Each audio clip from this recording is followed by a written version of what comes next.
So Spizz, if you can introduce yourself and tell us an interesting fact about yourself. It's exactly what it says on the tin. Spizz. I am Spizz. And where does Spizz come from? That's a very unique name, isn't it? Well, the short story is basically I used to tell interviews this, which is true, because we had a Dutch kid at school called Ernst Vos, who's actually, if you Google him, he's a painter in Amsterdam. He's very sort of like a bit impressionist style of painting. Cool. And anyway, he said Spizz, see, like that. So I thought, oh, that's quite interesting. But I didn't want people, and I'd already failed to get my nickname rebranded at school as Ziggy, because I did Bowie and Ziggy. Oh, cool, yeah. No one was buying it. I'd written Ziggy all over my school books, and no one was into that. No one was really joining in with me on this. So, and then I thought, Spizz, yeah, that's almost symmetrical with the I in the middle. So rather than have people call me Pierce, I thought I started writing Spizz all over my books, and I found out years later that my eldest brother was called Spizz, but he didn't like it, so he changed it because he was Richard. He rebranded himself as King Dick. I like it. Yeah. He was a firstborn, and he was called Richard. And then my brother Al was called Spizz, but he didn't like it either, and he became Spiv. But I liked it, and I liked the Z, and it was a design thing with me. And I thought, right, yeah, absolutely. So that's where I started as Spizz as a nickname. Yeah. So it was based on your surname, which is Spears. Yeah, Spiers. Cool, excellent. Yeah. And then when I saw obviously my first big concert was David Bowie, the Spiders from Mars, Birmingham Town Hall, 1973, and then it was just amazing, and I thought, wow, fantastic. Then I saw him on Top of the Pops. Well, I'd already seen that on Top of the Pops Starman, but he saw a proper rock show. That was my first rock show.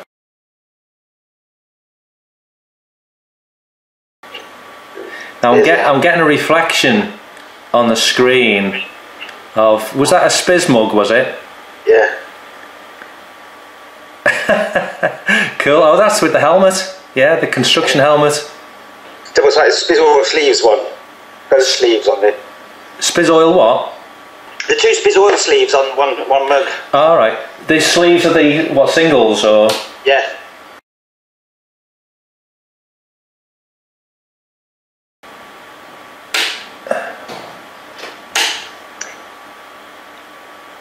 Then getting the reflection.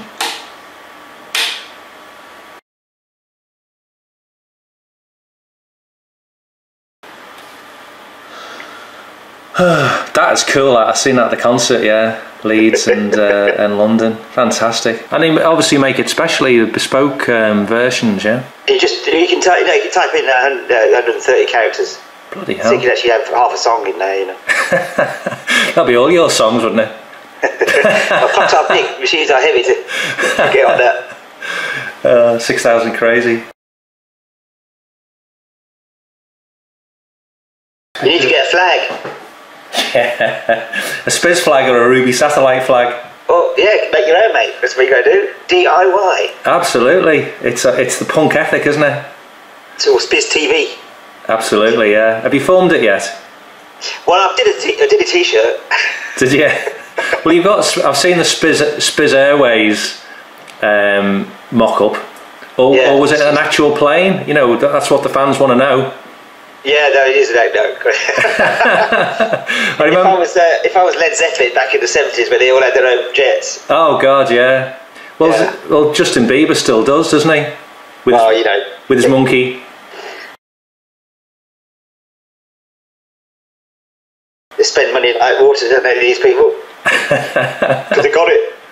Well, that's absolutely, and that's a topic for another Spizz. Why are you so broke, Spizz? A Spizz Skype, yeah, absolutely. Well, it is an interesting topic, isn't it? Because I was reading, I love The Clash as you do, and I know that's going to come out today. But we actually, when you look back, there was #1 by the Boomtown Rats. You had an indie #1 with Captain. Where's Captain Kirk? But like London Calling, the seminal album by The Clash that we both love.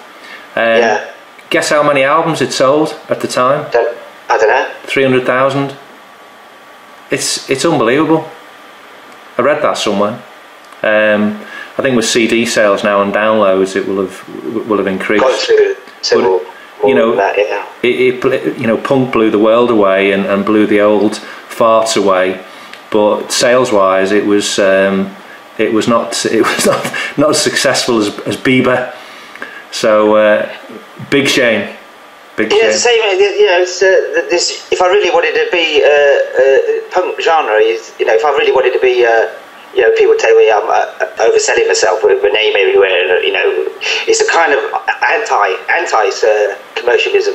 As much as, you know, if I really wanted to be commercial, I would have sounded like, you know, Robbie Williams or the such like. You know, absolutely, yeah. And punk isn't your money spinning. It is all right for the Sex Pistols and probably the Clash back catalogue, but it ain't a money spinner as commercially. No, so I'm sort of like the inverted commercial.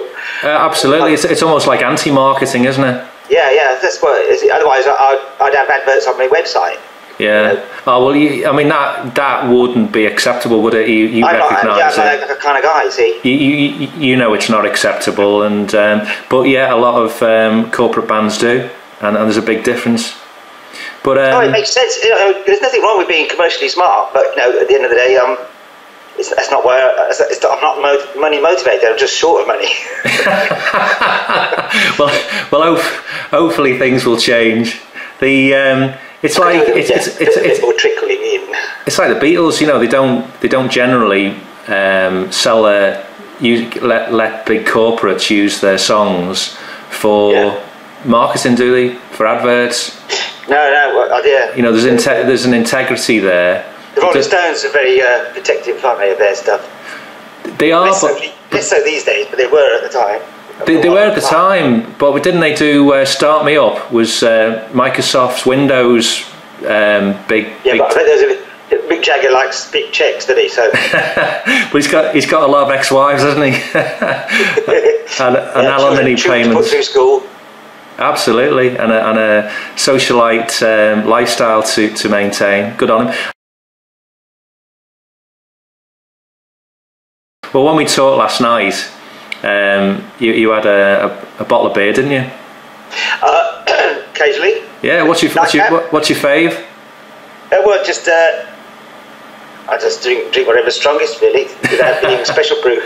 Oh God, that's strong, isn't it? Yeah. So it's all about the percentage, the alcohol volume. Yeah, I'm a 5% man. So if they haven't got Stella in a bar, I'll go down to 16, 64, or Grolsch, or the usual suspects. Yeah. Are you one of these trendy? You follow the trends, you know, like the Sol with the lime in the top. Oh, no, I could never understand that. That was just mental. I was doing a lot of karaoke in the 90s when that was happening, and I thought, what are you doing? Oh, dear. I was drinking Sapporo then, and that was really expensive then. Yeah, that's right. It was one of the first real imports that took off, wasn't it? Now Bulgaria, Cape Verde, they've all got their own beers. Well, I was a big fan of real ale in the 80s. We had a couple of hot summers, I think, about 85. And I just thought I want really cold beer, so I just switched to lager and stuck with it, really. Yeah. It's boring but true, beer talk. Because I had a Mohican before punk really took off. You kidding me? Simply because it was an accident. I was going for an Army Brian Ferry. My mate at college was cutting my hair, and I laughed and made a great big hole. So everyone around us going, "Oh, do you have a Mohican?" And I've always fancied one since, you know, not from punk rock, but from the Native Americans. The movies, yeah, the westerns. And so I went for Mohican, and when I got home, my mum went mad and said, "You get that cut off, or you're sleeping in the garage." And I said, "Okay." So I went back. Went back to the garage. Instead of having it trimmed, I had it shaved smooth. All right. It was a complete bonehead. And then we had it was, I think, June the 1st in Birmingham. It snowed. So I was wearing a woolly hat for the first couple of days, and then I had to wear. I wore an Arab headdress. Did you? Because we had the heat wave started, So whatever, the 6 week heat wave. Yeah. So I was burnt, my head burnt, so I had to wear a hat for that. So I couldn't really actually show off if I had a Mohican, because I would have to wear a hat. It'd look funny on the streets of Birmingham with those headdresses on, wouldn't it? Well, I was still that was my first year at art college, so it must have been 75. Damn, man.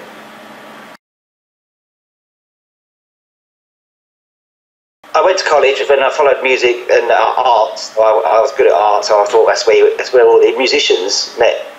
Yeah. They went to art college. Ray Davies, John Lennon, David Bowie, even Roxy Music, Brian Eno, they all went to college often to get in a band. And but obviously, I've seen someone like Bowie. I thought, oh, he'd never be as good as that. So, but when punk happened, made it the DIY, you can do it philosophy. So absolutely.